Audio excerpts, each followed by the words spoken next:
This is Ashley Ray, and you're listening to the Matt Balaker podcast.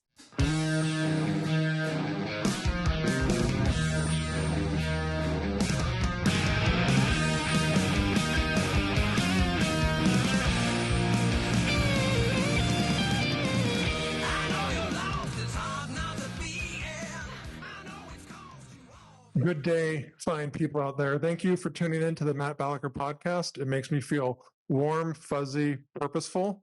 And if you want to get a gold star in life, please encourage your friends and acquaintances to like, subscribe, and share. Well, I'm going to get a little philosophical right now. What makes someone a wonderful person?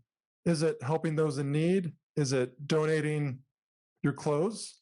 Those are good. But today's guest embodies the most important aspect of being a good person, and that is supporting Greg Giraldo, A Comedian Story.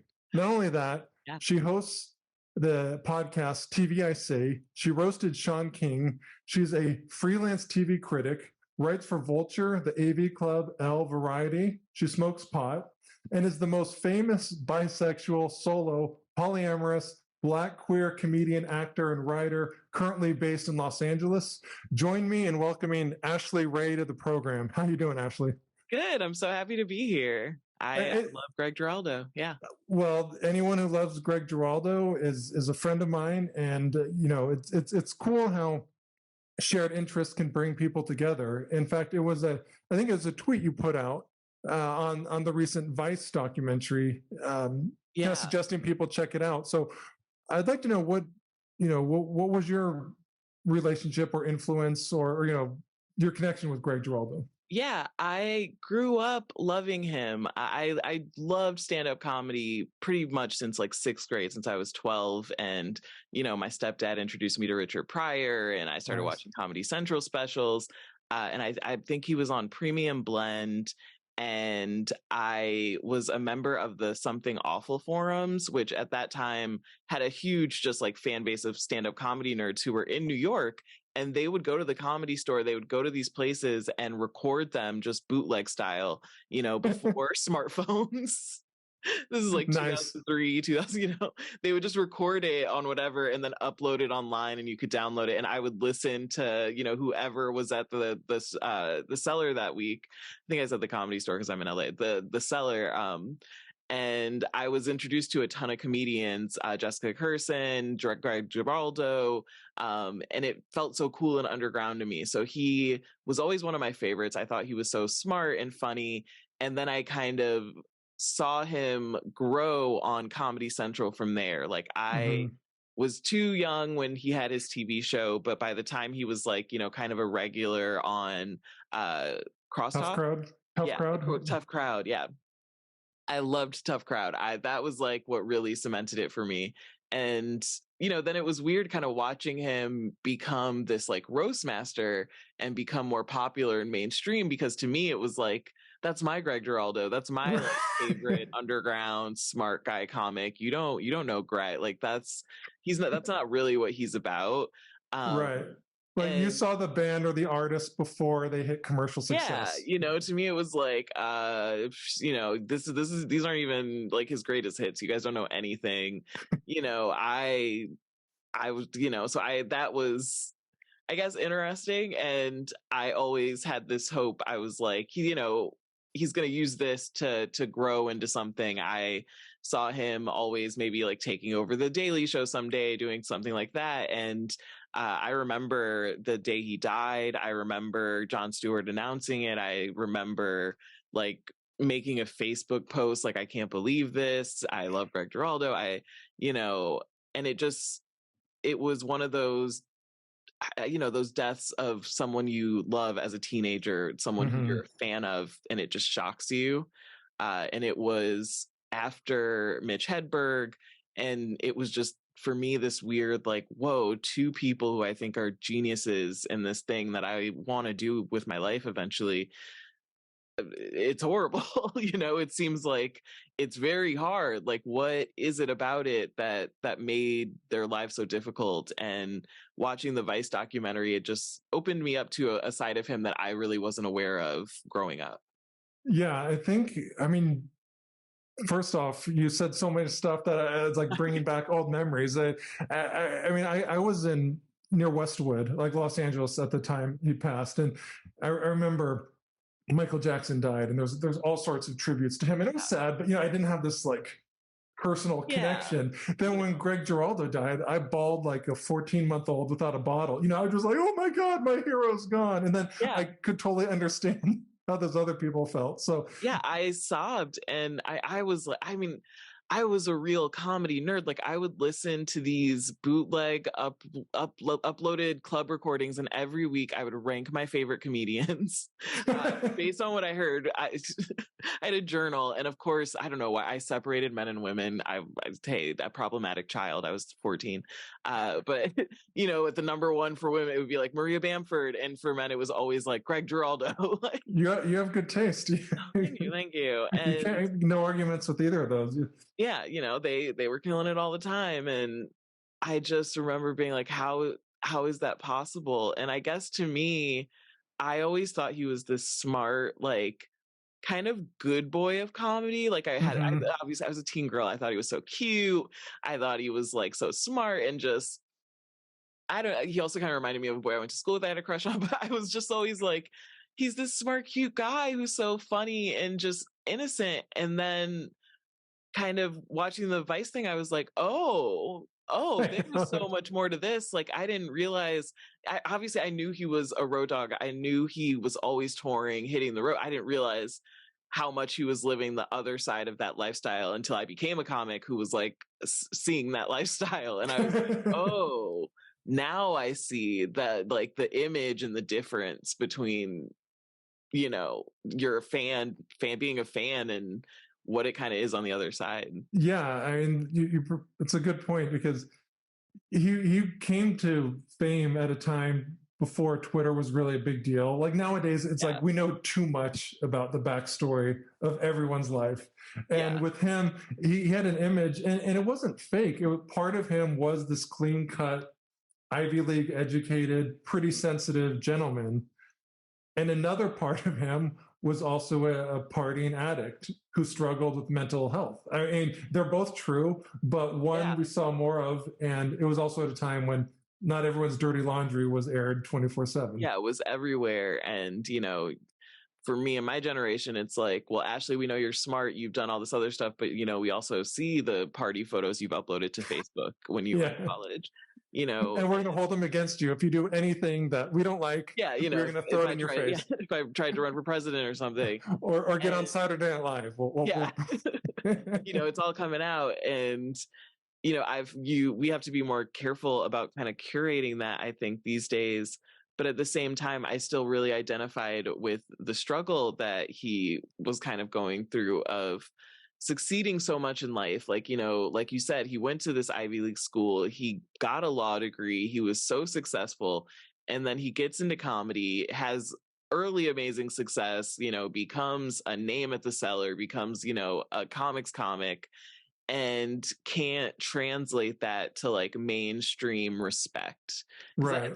I think they say it's like success. I think he had success, but it's like the respect of it, of kind of being more than just this underground indie hit or seen as this like Comedy Central guy.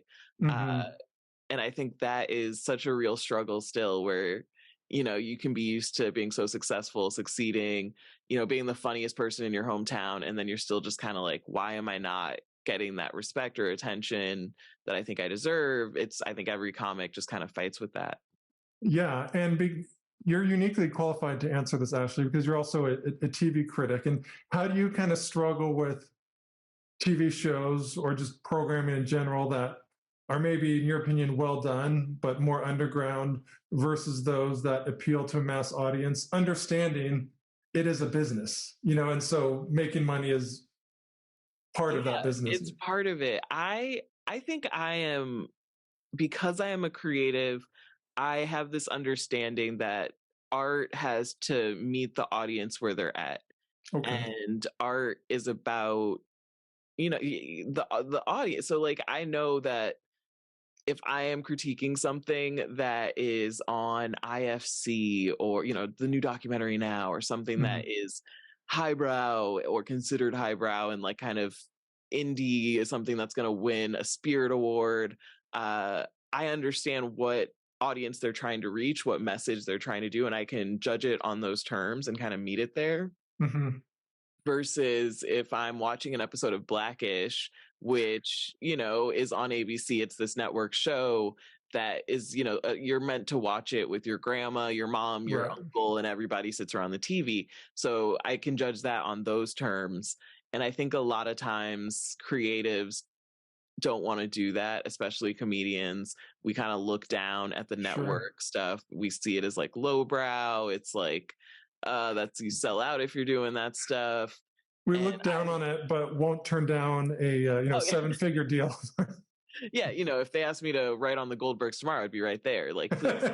Of course, I love the Goldbergs. Actually, I think it's, but it's I think it's interesting because there's been a kind of turnaround with shows like Abbott Elementary. People are watching network TV again. They're excited about it. And it's funny because I've seen all of these kind of indie creative or too cool kid comedians who are like, what? Like this, like 2 million people watch Grey's Anatomy every week still. Like all these people watch ABC. Who watches cable? And it's like most of the country. Right. Like most people are not just using Netflix and Hulu like you are. Like they still have cable and they watch things. So, you know, I think I try to watch everything and I try to get a taste of kind of what different audiences like. Mm-hmm. So that's I mean, not many people have that perspective, so that's really interesting. You can share, but on one hand, you're a creative person yourself, you're a performer, but then you also have to spend time watching these shows. How do you keep them from, I guess, overly influencing your own work? Yeah, that's interesting because I like anytime I have a writer or creative on my show, I'll ask them, you know, what do you watch? You know, what are you obsessed with? And a lot of them will say, if I'm writing something or working on a project, I can't watch anything. I can't like let it influence me. And obviously I don't have the option to really opt out like that. You know, it's like, it's my job. Yeah, you know, and I think for me, it helps because I'm watching it in this really like analytical way that I just can kind of separate it from my narrative and my stories. It to me kind of just feels like something that I will study, and I kind of just separate it as like, okay, this is something I'm going to analyze. I'm going to study it. It's not necessarily creative inspiration. Okay. You know, but then obviously there are things that if I'm not critiquing it and I'm like, oh, this, you know, a favorite film and it inspires me. But yeah, then also there are times when I take breaks. I will just kind of, took a step back from like reviewing a lot of comedy and drama.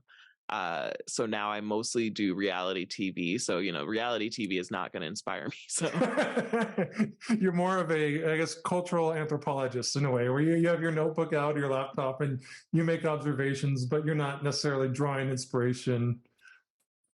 From Big Brother season 97. 90 Day Fiance. Okay. Highbrow. Yeah. I am actually the 90 Day resident expert for Vulture. So congratulations. Thank you. And you're just padding your resume. I mean, you're doing the Matt Balaker podcast. You're the 90 Day Fiance expert. Like, you guys buy stock in Ashley Ray. I'm telling you right here, right now. Yeah, it's an important position, the 90 Day. You know, I write all the guides, all the weekly reviews.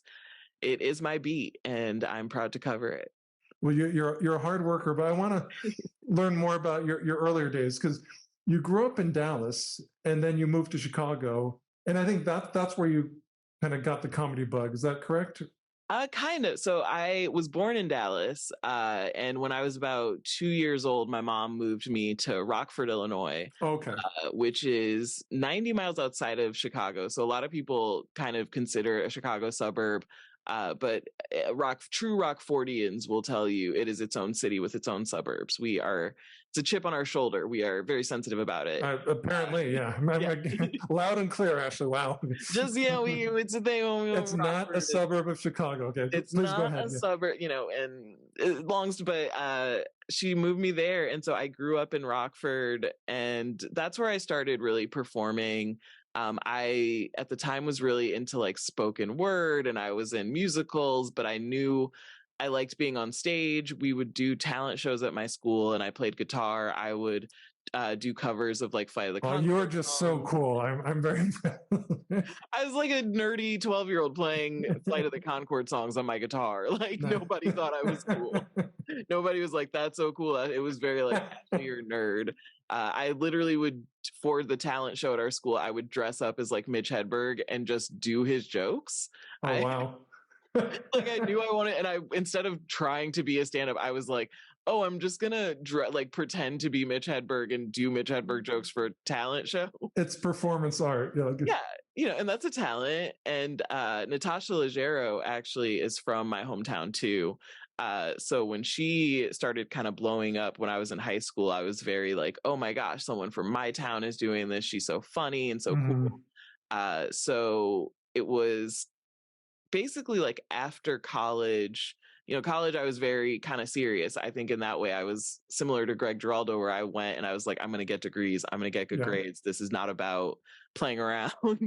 Yeah. What was your goal in college? Like, I mean, what did you want to get from it?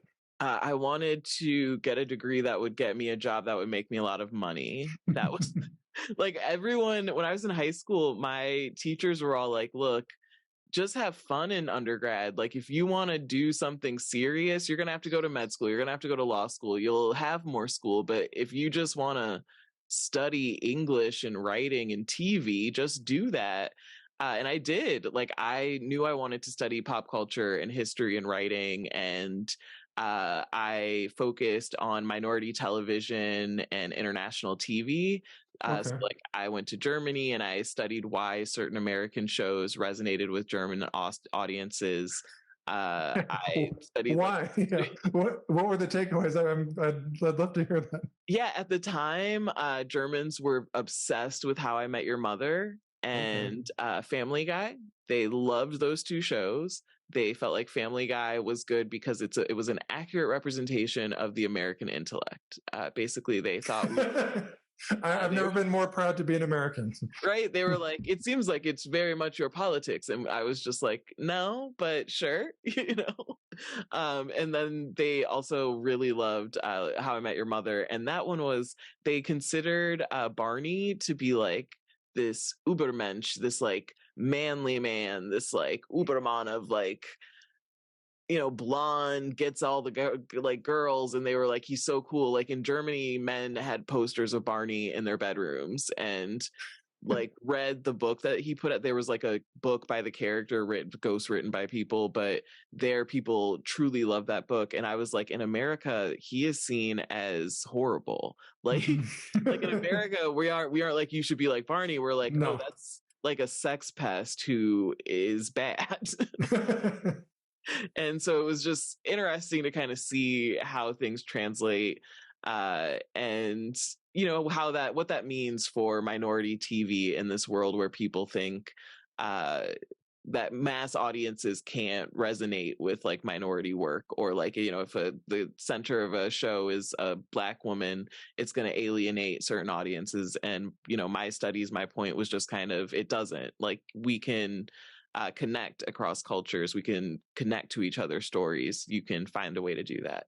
Yeah, stories are universal. So that what well said. So you were, before you're analyzing film in Germany, you were doing Mitch Hedberg bits. But when did you start doing your own work? Like when did you decide, okay, this is something I want to pursue? Yeah, so I graduated and couldn't really get a job, actually. So I ended up. You're like, but I know so much about German TV and how I was like, why isn't my German TV degree getting me a job? I don't understand. Come on, Procter and Gamble. This consulting company doesn't want to hire me. And it was funny because I was getting a lot of interviews because people would be like, oh, you went to this nice school, you got the degrees. And I would go interview at these consulting companies. And I remember walking into one and they started asking me questions, and they were like, what kind of formula would you use to figure out how many light bulbs there are in the city of Chicago? And I was just like, I think this is the wrong kind of job. I think there was. Yeah. I think I didn't think there was math in this job. Yeah, like I I would was. Google it. That's the I formula was I would like, use. I would Google average light bulbs in a house, and they were just like, yeah, I don't think you understood what this position was. uh, so yeah, I just kind of ended up back in Chicago. I had friends there. I was working at like a smoothie shop, kind of just goofing around, and eventually I like just started. There was an open mic at this bar, Cole's, which is kind of a famous open mic. Like Cameron Esposito used to host it. Now it's I don't know, but it used to be Sarah Sherman and Rebecca O'Neill. Sarah, who's on like SNL now, and they were the hosts when I was coming up, and they were very like forward with putting women comedians up and people of color. Like this is an open mic that went until 2 a.m, and if you were a woman, they would be like, we'll at least try to get you up before midnight. So that was nice, and I felt kind of welcomed in this one space and realized I really love stand up. And I just started writing funny stuff from there. In 2016, I got hired at The Onion. So I kind of consider that my like. I mean, that's like a dream job for so many people, and then you did it pretty quickly. Like, congratulations, first off. Like, yeah, two years of like writing and just kind of doing small local open mics. Like I wasn't really even taking it that seriously, I guess, at that point. Like still just kind of had my day job, would do the occasional bar show. Like I wasn't even recording myself at that point. It was just like, yeah, there's a fun thing I do when I get drunk. It's a nice outlet. Yeah. Yeah. I was never like, oh, I could play the Lincoln Lodge someday or the Den Theater. No, that never crossed my mind. And then when I got the job at The Onion, that's when I was like, oh, I'm fine. Oh, I can be a comic. I can be a writer. I can be a comedy writer. Yeah. I can do this. So 2016, I kind of consider my real comedy birthday, I guess. Well, happy birthday! But in order to get a job at The Onion, you have to be discovered. It's not like you go to Craigslist. I mean, maybe some people do, but what was your process? Yeah, I had a few friends who worked there that I knew from the comedy scene who, I would see at open mics. They would see me at open mics. And a lot of them at the time wrote for Clickhole, because this was also when the AV Club and the Onion and Clickhole were kind of all under one roof. Okay. And owned by the same company. And so they were like, hey, you're funny. There's this position open. We'll tell people we know you if you apply. And I did. And I think for me, the thing that kind of gave me leverage was that I could do the funny Onion stuff, but because they also had the AV Club, which is TV, pop culture, and all that, I was like, hey, I studied TV. I was like, I can also write reviews for you and do all this. So they kind of saw, oh, she can write across verticals and for different parts of the site. So I think that was really what kind of gave me the leg up in terms of, because it wasn't like I was like, oh, here's my set from this, or you can go watch this at that point. And yeah, so I think it was really just like my writing abilities at that stage. And then once I got into The Onion, I just started performing nonstop. Then I just really got into stand up. Like that's when I just put the pedal on it and was like, actually, I prefer stand up and performing to writing. Okay. So it was that validation that sort of gave you the courage or the confidence to like take it seriously. And, being like I work at The Onion also made it pretty easy to like book things in Chicago. Yeah, instead of getting like the 1 a.m. spot, you could maybe get 11:45. Yeah, you're moving up in the world. Or you're still just doing like the gallery cabaret cupcake show, but it's fun. You don't go right in the beginning, or you right. take $8 when they split all the money, and you're like, oh, that's a beer. But I just loved it. I love stand up, and I was really lucky because eventually, I mean, I got laid off. Well, I didn't get really laid off from The Onion. I quit, but there were about to be layoffs, so that's why. Right. I was like, oh, they like, no, you're not breaking up with me. I'm dumping you. yeah. And sometimes I look back and I'm like, oh, I should have let them lay me off. I would have got severance. And Yeah. I was, You are so young. You live and learn, Ashley. yeah, like I was very like, oh, a new company bought it and they're already saying they're going to be cuts. And I just started looking at other jobs and I got a job at Google. I started working as just like an account manager for ad sales for Google display and search ads, which is just as boring as it sounds. And but the only plus side is that they would fly me to client meetings. It's like it was this job where I like had to sit with clients and be in these meetings, and they would fly me to New York and Boston and all these places on the East Coast and the South, and I would just do as many shows as I could. I would just like be in a Google office all day. As soon as I was done with my client meeting, I would just like get on the train, go to Brooklyn, and just go from show to show wearing like, you know, a blazer and whatever button pantsuit I was wearing. And I love New York. I love the scene there because you can do 5-6 shows in a night. Oh, it's great. Yeah. It's amazing. It's, you know, and I would just be there probably 2 weeks out of every month. And I would just go and just try to do the shows, make connections.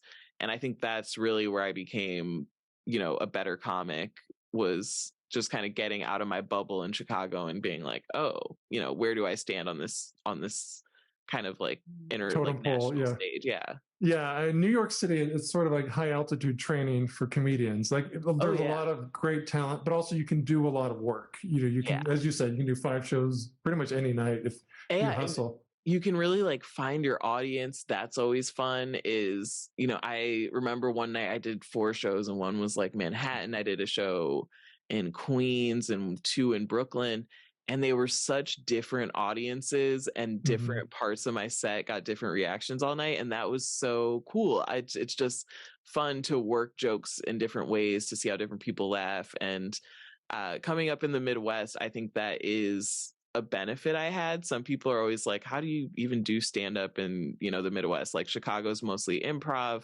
but I would just hit the road and do as many. I would do shows like Wisconsin, Indiana. I was doing shows in like South Bend where they would let me headline at the Drop Comedy Club or the Comedy Attic in Bloomington. I would just, if someone would let me do a show, I would get in my car and drive there and do the show.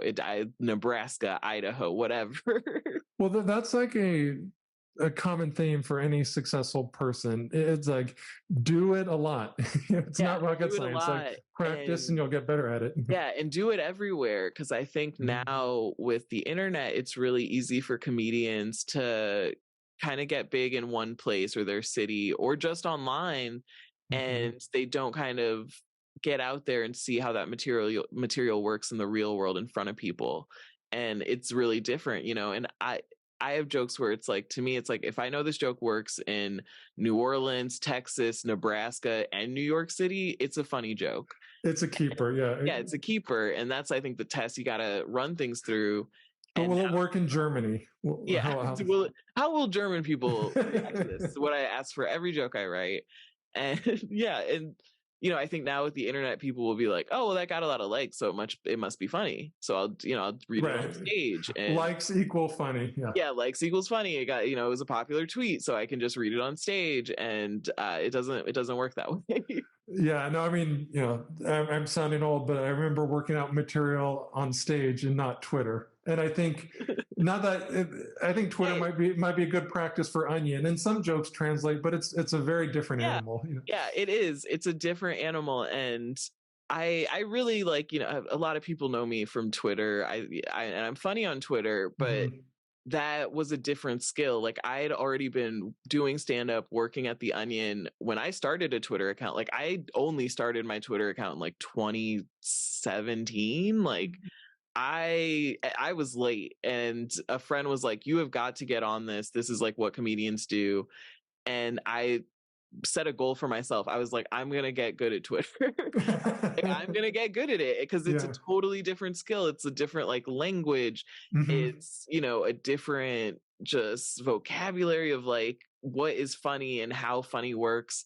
And I get a little irritated when people are like, "Oh, these Twitter comedians who, don't know how to perform on stage. And to me, it's like, no, I did the perform on stage and had to learn the Twitter part. Yeah. And it's so, I don't know, it's weirdly necessary. Now I mostly will use it to kind of just test out ideas. It's idea sonar. And I don't want to get too preachy, but you guys, not everything people say on Twitter should be taken literally or seriously. It's like, sometimes we're just having fun. Sometimes we're just don't read into it too much. Making jokes. Yeah. Oh gosh. That's I think a special kind of hell for me on Twitter. I don't know. There's this thing where on Twitter people treat Black women like we are, I mean, either they're racist and they don't care about us, or they're like, oh, Black women will save us. Black women have all the answers. Listen to Black women. Black women are superheroes. Like Marina Franklin has this joke that's like, I don't want to be a strong Black woman. Like, what are you going to invite me over to move your couch? I just want to be a lazy Black woman. I'm not going to spot you at the gym. Yeah. Yeah, and it's tiring. And so I am a comedian and I will tweet jokes. Yeah. I say funny things, funny observations. I take things from my life and make them funnier. And I will tweet about it or tweet like a premise, and people will think I am 100% serious. Right. People will think I am like, they don't understand that it's a joke. If they for me, they're like, that can't be a joke. Sometimes people will explain my own jokes to me that like, well, you don't understand about your own bit, Ashley is.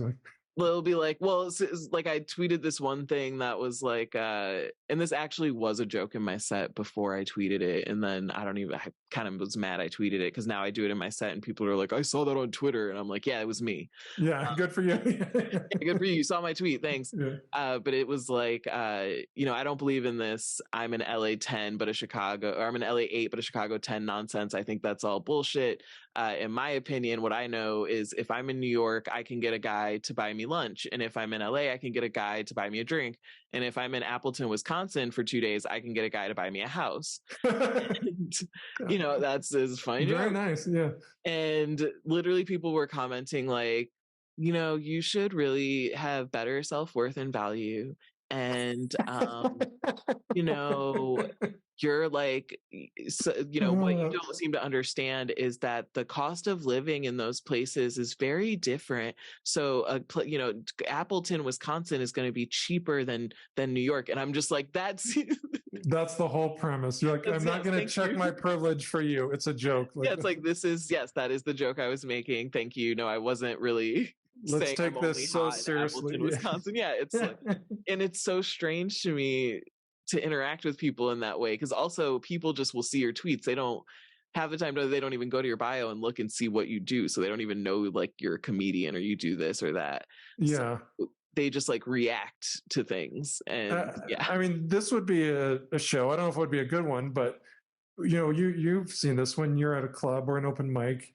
You can say a joke and it'll get one reaction because it's intended for the people there. You can say that same joke put on Twitter and they'll have a whole different reaction. And it's like, maybe you're not the audience for it. You usually like restaurants, they appeal to people that like their food. They're not trying to like convert people that don't like it necessarily. They want to, appeal to just a segment of the population. Yeah. They don't go to like a Chinese restaurant and go, hey, maybe you prefer Italian. Come on. Exactly. Your burritos suck here at Ming's. Yeah, they suck. Come do this. And, I think that feels to me like maybe one of the, I don't know, issues with the scene right now is you go out and it's a lot of people who think something that works online is going to work on stage. And, a lot of people started comedy during quarantine became really focused on internet comedy and videos. And that, again, it's just a different muscle to work. And I don't know. I see like the actual art of like people being like, I want to do stand-up comedy. I love stand-up, I want to hit the road. I want to do these shows everywhere. I feel like that's kind of starting to dwindle, and a lot more people are going, oh, if I do some stuff on a stage, it's a way to become an actor. If I do some open mics in comedy, it's a way to become a writer, TV writer, to do this. And it's like, it's not that kind of pathway. It doesn't work that way. It's like, you have to be good at it and really like doing it and put the work in. Yeah, absolutely. And speaking of putting the work in, You packed your bags, and I guess in 2019 you moved to Los Angeles. Yes. Why? Uh, well, Chicago, like I said, it is mostly like an improv city. It is a good place for comedy, but mostly Second City. That's what people want to go see. And there are great comedy clubs. The Laugh Factory there would do that all the time. The Den, Lincoln Lodge. But it just kind of, you hit a wall where it's like, okay, I can stay in Chicago and be like the biggest person in Chicago and do every big show here for the next 8-10 years, or you go to New York or LA. And it's kind of just like that divide is like you do New York or LA. New York is where the people who want to be like actors and real like stand-up hardcore people go, because that's where you can do it. Yeah. And I knew that I wanted to keep writing and that I wanted to be a TV writer. So for me, LA made more sense. That's where the TV writers go and the people who want to act. But if you truly want to do stand-up, you don't go to LA. No. Like, you go to LA to do stand-up when you already have credits. Yeah, I mean there is a great stand-up scene in LA, especially when you're an audience member and you just want to see good talent. It's not great if you're cutting your teeth or if you want to make money. If you want to make money or you're coming up, it's really hard to like kind of break in without those credits.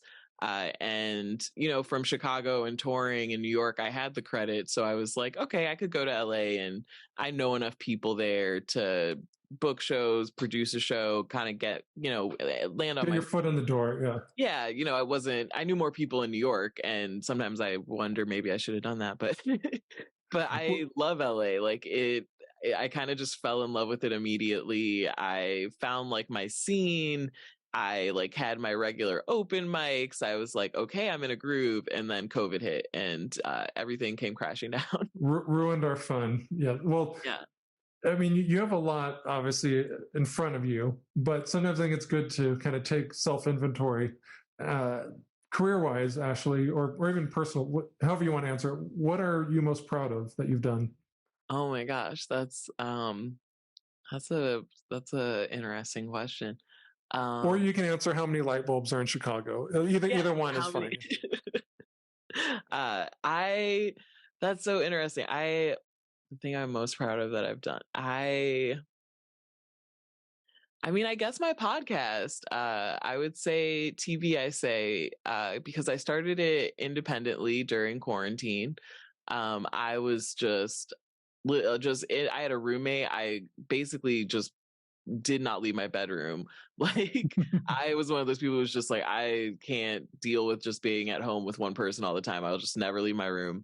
And I like lofted my bed up and built like a little studio with pillows on the wall. And I got like the same Amazon little microphone you have. Thank you. Yeah, I got that. And I just was like, I'm going to start a podcast. I'm going to do this. And I opened Excel and was like, who do I know? Who do I want to talk to? What do I want it to be about? And I knew I loved TV. People followed me for my TV opinions and, recommendations. So I just kind of started crafting it from there. And I did the entire first season by myself, independently, funded it myself. At a certain point, I started a Patreon and a few people would like donate. I think I was getting like $200 a month from people. Nice. Yeah, pretty nice. It was enough to like pay for editing. Like there was this company in Canada that would be like, oh, $200 a month and we'll edit 5 episodes a month for you.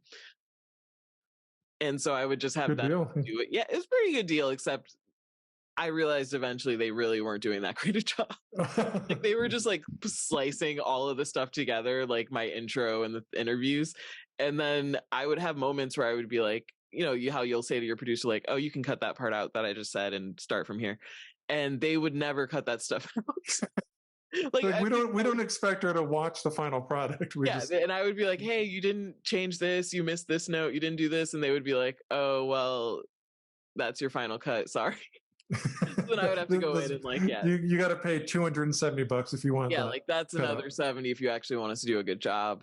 And so I would go back in and edit it, and it was really just me on Twitter begging people to let me interview them, people I knew. And I did like 24 episodes, I think, for the first season. And I got amazing guests. Like I had Seth Rogen and Nicole Byer and just people I really admired. And I did it all on my own. And then I was able to sell it to Earwolf. And now it's just getting even like bigger and better. Awesome. I love it. Well, what are you most optimistic about, Ashley?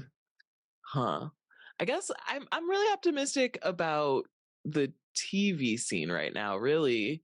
I wish I was more optimistic about stand-up comedy. Like I wish I'll be I was good like, at the same time. yeah, like I wish I was like, oh, I'm so excited. Like stand-up is so, people are so excited and it's refreshing. Like I'm putting out my first stand-up album early next year, and I'm just like, I'm kind of like, okay, yeah, I mean, I don't know. like we'll see what the tone is like in the world. But I think I'm sorry, what was I saying? I totally You're talking about you're optimistic about Oh yeah, TV. I'm optimistic about TV because there's so many funny people I know who have started writing pilots or features, who are starting to get development deals, who are starting to get into writers' rooms. And I think we're seeing it on TV. Like there's just so much funny stuff already that, there's just so much out. Like there's so much that people are missing. But shows like Reboot that, there's just, I think a lot of things get lost, but like American Auto, and people don't realize how sharp these shows are. Mm-hmm. I think people kind of write things off pretty quickly, and it's like, no, that is really like a good, sharp, funny show that you should check out. And I think as we see more of those like younger voices kind of get in the main stage of making TV, that'll be really good. Like Quinta Brunson, she also started as a stand-up. She started doing improv in Chicago, and now she has like the #1 show on ABC. So wow, see, dreams come true. So, well, Ashley Ray, thank you so much. But to the hundreds of millions of people listening right now, where can they learn more about you, what you're doing? Maybe they have some excess money they want to give to a Patreon account. Like, where can we direct these people? Yeah. You can follow me at the Ashley Ray everywhere: TikTok, Instagram, Twitter. They want me to really start using that TikTok, so I'm trying to. Chinese spyware, but go for it. Yeah. I'm so old. I'm like, what do you? And I put the clips up. I'm like, okay.